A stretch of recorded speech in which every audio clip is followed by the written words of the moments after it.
예, 오늘 여리고성을 무너뜨리는 장면을 좀 함께 묵상해 보려고 합니다.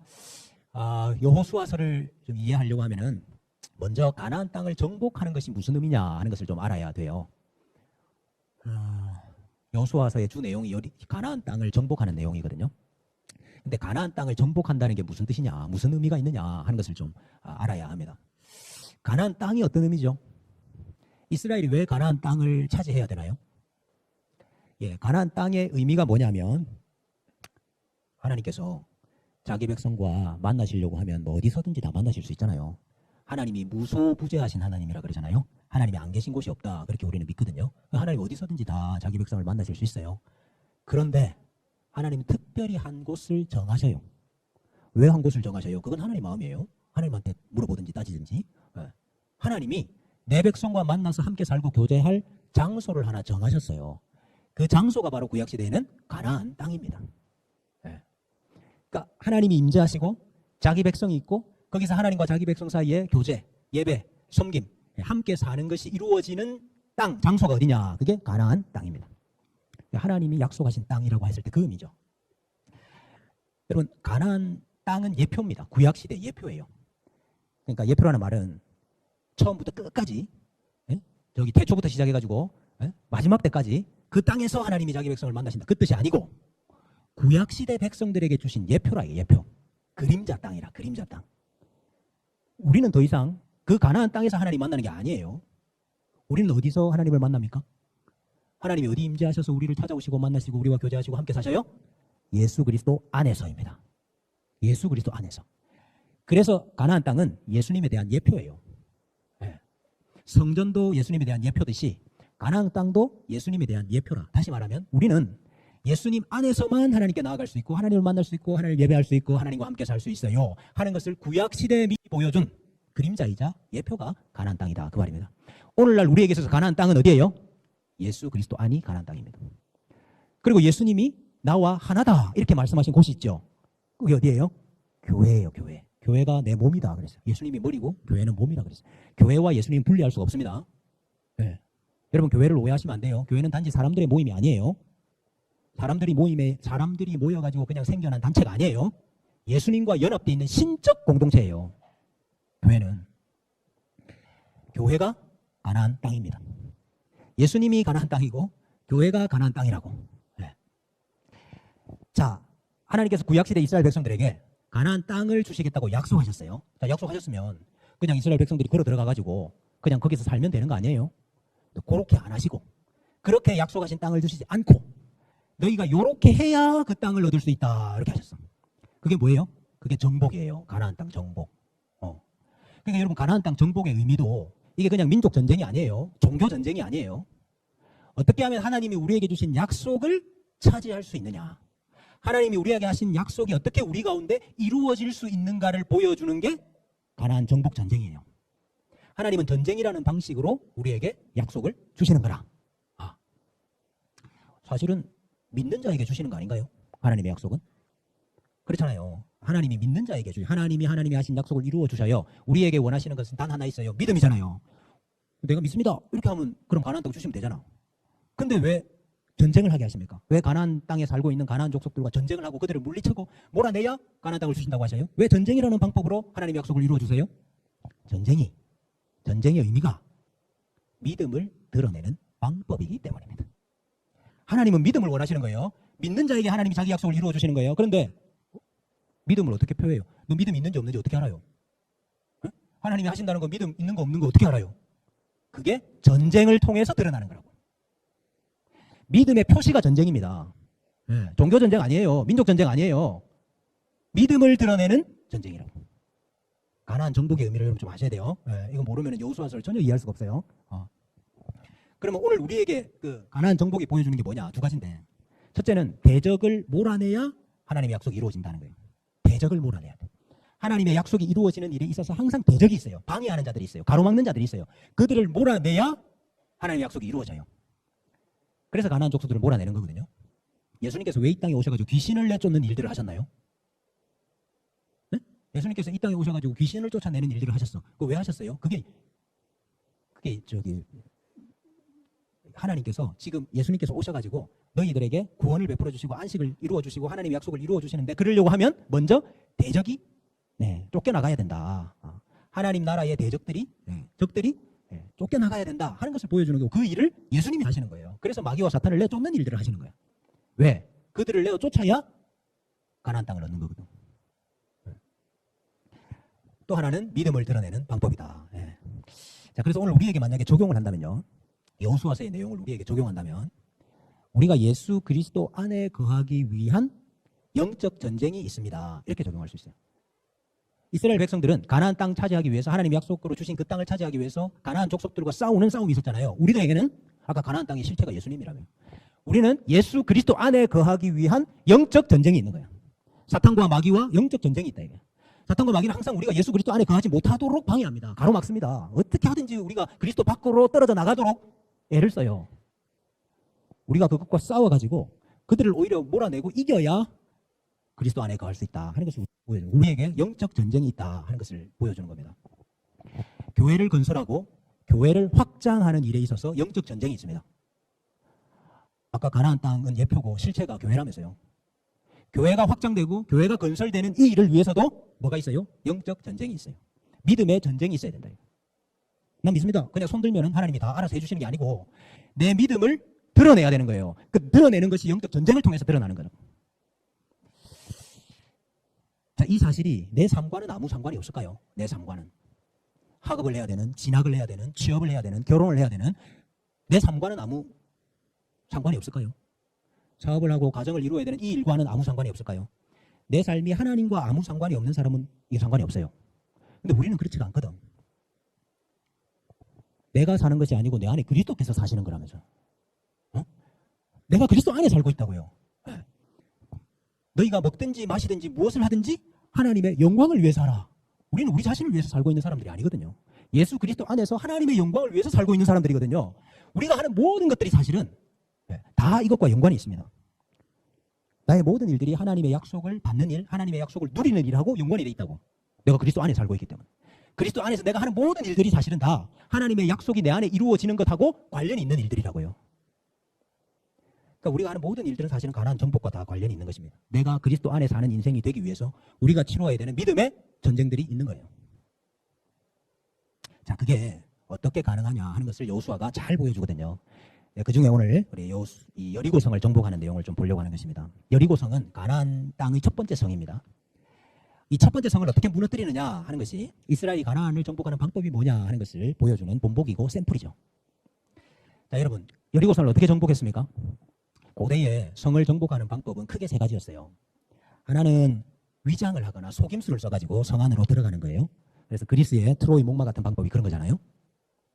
또 하나는 군대가 직접 도시를 파괴하거나 아니면은 이 방어벽이 취약한 곳을 공격해가지고 넘어가거나 아니면 아래로 가거나 이렇게 해서 성을 차지하는 방법이죠. 성문을 부수거나 아니면 성벽의 방어가 약한 부분을 쳐가지고 항복하도록 만드는 거죠. 또 하나는 성을 포위해가지고 성 안에 있는 백성들이 항복할 때까지 보급선을 차단하는 방법입니다. 그럼 이제 안에 먹을 게 없어가지고 마실 게 없어가지고 결국은 다 항복하도록 만드는 그런 방법이죠. 근데 여러분, 여리고 성을 정복하고 함락하는 방법은요 전혀 엉뚱한 방법이에요. 하루에 한 바퀴씩 성을 돌라 이렇게 백성들이 성을 하루에 한 바퀴씩 도는 거예요. 그리고 7째 날에는 7바퀴를 돌아라. 7째 날에는 7바퀴를 돌아요. 그러면 성이 무너진다는 거예요. 이게 얼마나 우스꽝스러운 일입니까? 이거 얼마나 말이 안 되는 이야기예요. 아마 성을 돌고 있는 이스라엘 백성들을 보고 여리고 성 주민들은 아마 기가 찼을 거예요. 저희들 지금 뭐 하는 거야 지금? 여리고 성을 돌고 있는 이스라엘 백성들도 아마 기가 찰 거예요. 우리가 지금 뭐 하는 거야 지금? 근데 하나님은 왜 이렇게 엉뚱한, 왜 이렇게 이상한, 말도 안 되는 방법으로 여리고 성을 정복하게 하실까요? 아까 전쟁을 하는 목적이 뭐예요? 전쟁을 하는 이유가 뭐예요? 전쟁을 하는 의미가 뭐예요? 믿음을 드러내는 거라며. 무슨 믿음?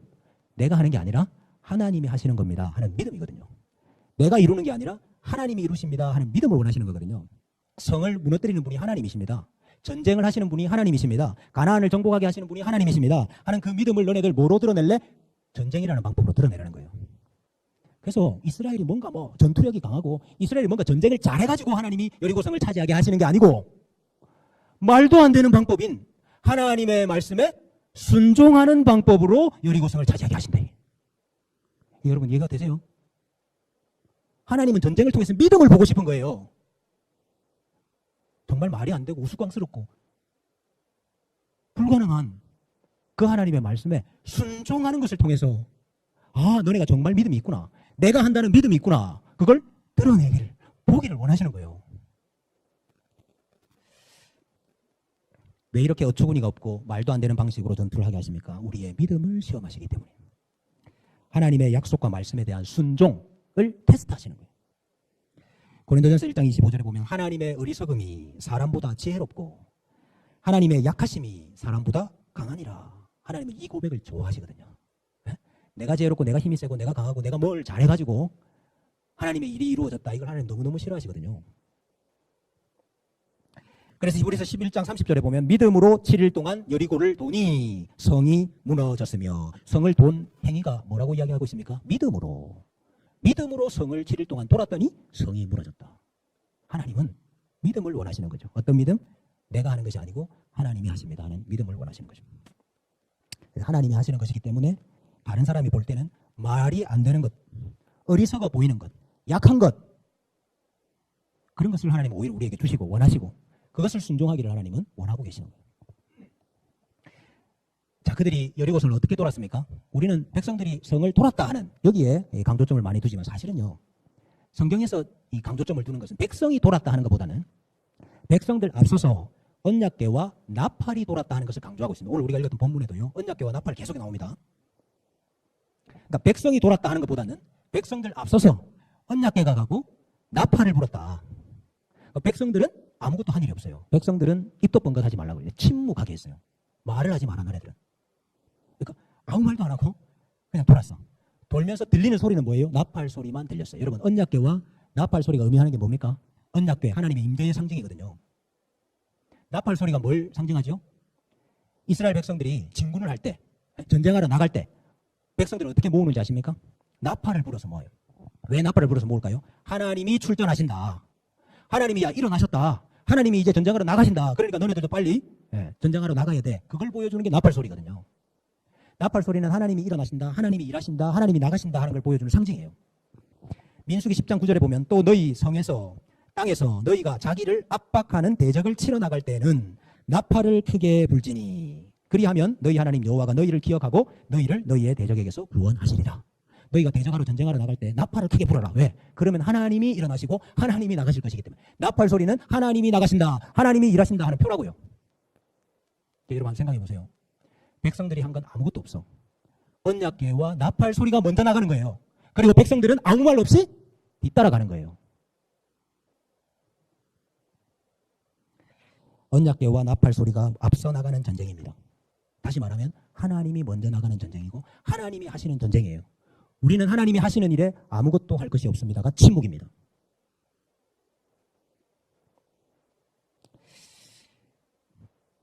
믿음으로 순종할 때 하나님이 어떤 결과를 주셨습니까? 사람의 손가락 하나 되지 않고 하나님이 그 성을 무너뜨렸어요. 사람 손가락 하나 되지 않고 하나님이 그 성을 무너뜨렸어요. 여러분, 믿음의 인생은 이런 인생이에요. 우리 인생은 이런 인생이에요. 그리스도 안에 사는 인생이 어떤 인생이냐? 이런 인생이라고.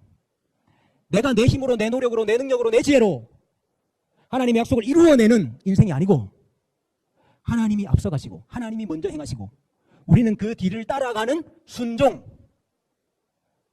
그것으로 하나님의 약속이 우리 가운데 이루어지는 인생이에요. 그리스도 안에서 사는 인생, 그리스도께서 내 인생의 모든 것들을 이루시는 인생, 그게 믿음으로 된다. 제가 하나의 예로, 샘플로 카스 이야기를 좀 하고 싶은데요. 우리 김동진 원로 장로님, 또 우리 김태준, 김태인 집사님이 경영하시는 카스라는 회사가 있습니다. 그 맥주 회사 카스 아니에요. 전자저울 카스 회사가 있어요. 그 카스의 경영 이념이 있습니다. 경영 이념이 너희는 먼저 그의 나라와 그의 의를 구하라. 이걸 이제 줄여가지고 대의 경영이라 그래요. 대의 경영. 그 대의 경영을 위해서 예배 드리는 것을 최우선으로 삼고 있어요. 매주마다 한 번씩 체포를 합니다. 거기는 안 믿는 직원들도 있고 그 반발도 심하고 반대하는 사람들도 있고 한데 우리는 경영 방침이 대경영이기 때문에 우리는 예배를 해야 돼. 그래서 매주마다 수요일마다 체포를 합니다. 매달 한 번씩 원래 예배를 합니다. 그리고 그때마다 다 같이 하는 기도가 있어요. 카스 가족의 기도라는 기도가 있어요. 너희는 먼저 그의 나라와 그의 일을 구하라고 하신 카스의 경영 이념을 감수합니다. 카스의 목표, 세상의 무게를 다는 제1의 계량계측 센서 기업이 되게 하옵소서.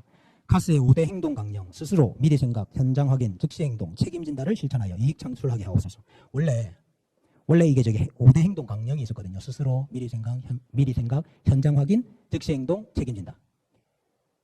근데 우리 김동진 장로님이 아무리 생각해도 우리가 우리 힘으로 해가지고 뭘 이루는 것 같다 이게. 이 문구가 스스로 미리 생각하고 현장 확인하고 이거 다 우리가 해가지고 우리가 이루는 것 같다 이게. 이게 뭔가 마음에 안 든다. 그래가지고 이렇게 바꿨어요. 카스의 5대 행동 강령, 스스로 미리 생각, 현장 확인, 즉시 행동, 책임진다를 주 안에서 실천하여 이렇게 바꿨어요. 장로님이 저한테 이렇게 바꾸면 어떻겠습니까? 이렇게 말하는데 제가 너무나도 은혜를 받았어요. 우리의 힘으로 이 기업을 운영하고 우리의 힘으로 회사를 경영하고 회사를 세우는 게 아니고 우리가 물론 해야죠. 스스로 해야 되고 미리 생각도 해야 돼요. 현장 확인도 해야 돼요. 다 해야 돼요. 그런데 그게 내가 그렇게 해서 그렇게 되는 게 아니고 그게 주 안에서 되는 일이고 하나님이 하시는 일이라는 걸 어떻게 하면 좀 표현을 해볼까? 이 짧은 문구 안에 어떻게 하면 표현을 해볼까? 그래가지고 주 안에서 실천하여 이렇게 넣는 것을 보고 제가 참 은혜가 됐습니다.